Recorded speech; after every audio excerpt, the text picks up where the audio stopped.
بسم اللہ الرحمن الرحیم نحمدہ ونصلی علی رسول الکریم اما بعد۔ عشرہ ذی الحجہ و قربانی کورس کا 29واں عنوان ہے عید الاضحیٰ کے دن کے مسنون اعمال۔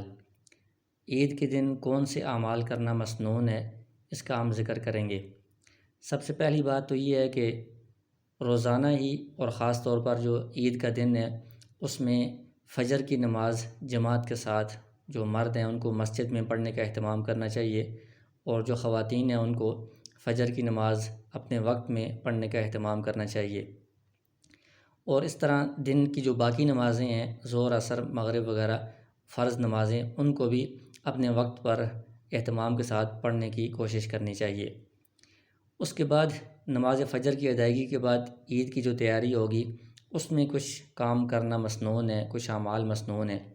سب سے پہلی چیز یہ ہے کہ غسل کرنا عید کے دن یہ سنت عمل ہے، اور اس کے ساتھ مسواک کرنا یہ مسنون ہے۔ اور پھر اگر نئے کپڑے ہوں تو اچھی بات ہے، ورنہ جو پہلے سے موجود کپڑے ہیں ان میں سے جو سب سے اچھے ہیں، بہتر ہیں، وہ کپڑے پہننا یہ سنت ہے۔ خوشبو لگانا یہ سنت عمل ہے، اور عید کی نماز کو جاتے ہوئے پیدل جانا یہ زیادہ بہتر ہے، مسنون ہے۔ اگر کوئی عذر ہو یا جگہ دور ہو تو سواری پر بھی جانا درست ہے۔ اور عید کی نماز کو جاتے ہوئے جو تکبیرات تشریق ہیں جن کا پہلے ذکر ہوا ہے وہ بندہ تھوڑی بلند آواز میں کہتا رہے، یہ سنت عمل ہے۔ اور عیدگاہ سے بندہ جب جائے تو واپسی پر راستہ تبدیل کر کے آئے، یعنی ایک راستے سے جائے اور واپس دوسرے راستے سے آئے، یہ بھی ایک سنت عمل ہے۔ اور عید الاضحیٰ کی ایک سنت یہ بھی ہے کہ عید کی نماز سے پہلے، یعنی صبح سے عید کی نماز تک کچھ بھی نہ کھائے، کوئی چیز بھی، اور عید کی نماز کے بعد جب قربانی ہو جائے تو قربانی کے گوشت سے کھانے کی ابتدا کرنی چاہیے، یہ ایک مسنون عمل ہے۔ لیکن اگر کسی نے عید کی نماز سے پہلے بھی کچھ کھا لیا تو اس پہ کوئی حرج والی بات نہیں ہے، یہ صرف ایک مستحب ہے، ایک سنت ہے۔ اور ایک مسئلہ اس میں یہ ہے کہ فجر کی نماز ادا کرنے کے بعد عید کی نماز سے پہلے جتنا وقت ہے اس وقت میں مسجد میں یا عیدگاہ میں یا گھر میں کسی جگہ بھی نفل نماز ادا نہیں کی جا سکتی۔ تو اس دن میں، یعنی عید کے دن میں، جو اشراق کے نوافل ہیں وہ بھی عید کی نماز سے پہلے اشراق کے نوافل بھی نہیں پڑھے جا سکتے۔ البتہ عید کی نماز کے بعد عیدگاہ میں تو پڑھنے کی اجازت نہیں ہے، لیکن گھر میں آ کر کوئی نفل پڑھتا ہے تو عید کی نماز کے بعد گھر میں نفل پڑھنے کی اجازت ہے۔ پھر عید کے موقع پر ایک مسئلہ یہ ہے کہ عید کے لیے ملنا، یعنی معانقہ کرنا، مصافحہ کرنا، تو اس کا حکم یہ ہے کہ عید کے موقع پر خاص طور پر مصافحہ کرنا یا معانقہ کرنا یہ سنت سے ثابت نہیں ہے، یعنی اس کو سنت نہیں کہا جا سکتا۔ اگر کوئی اس کو سنت سمجھ کر اور ضروری سمجھ کر اس کی پابندی کرے گا تو یہ جائز نہیں ہوگا، یہ دین کے اندر ایک اضافہ ہو جائے گا۔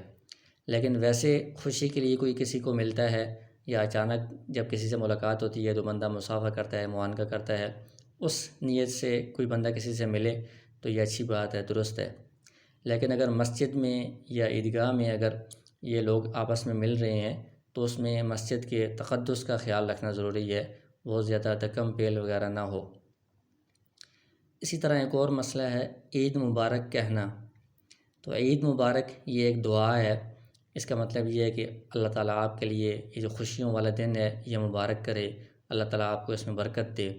تو یہ کہنا یہ اچھی بات ہے، لیکن اس کو لازم یا ضروری نہیں سمجھنا چاہیے۔ حدیث میں بعض روایات میں یہ آیا ہے کہ آپ صلی اللہ علیہ وسلم نے تقبل اللہ منا و منک یہ الفاظ کہے ہیں عید کے موقع پر۔ یہ سنن الکبریٰ للبیہقی کی روایت ہے۔ اس کا مطلب یہ ہے کہ اللہ تعالیٰ ہماری طرف سے بھی اعمال کو قبول فرمائے، آپ کی طرف سے بھی قبول فرمائے۔ تو اس سے پتہ چلتا ہے کہ کوئی اس طرح کے الفاظ کہہ دینا جس میں دعا ہو یہ درست ہے۔ تو عید مبارک بھی ایک دعا ہے، یہ اگر کسی نے کہہ دی ہیں تو یہ درست ہیں، لیکن اس کو لازم ضروری نہیں سمجھنا چاہیے۔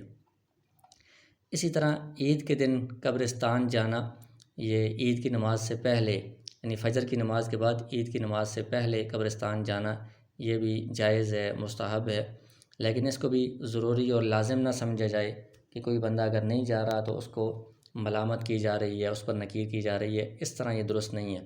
کوئی بندہ اپنی خوشی سے اگر جاتا ہے تو اس کا بہتر وقت یہ ہے کہ فجر کی نماز کے بعد عید کی نماز سے پہلے جانا چاہیے، اور اگر کوئی عید کی نماز کے بعد بھی جاتا ہے تب بھی یہ جائز ہے۔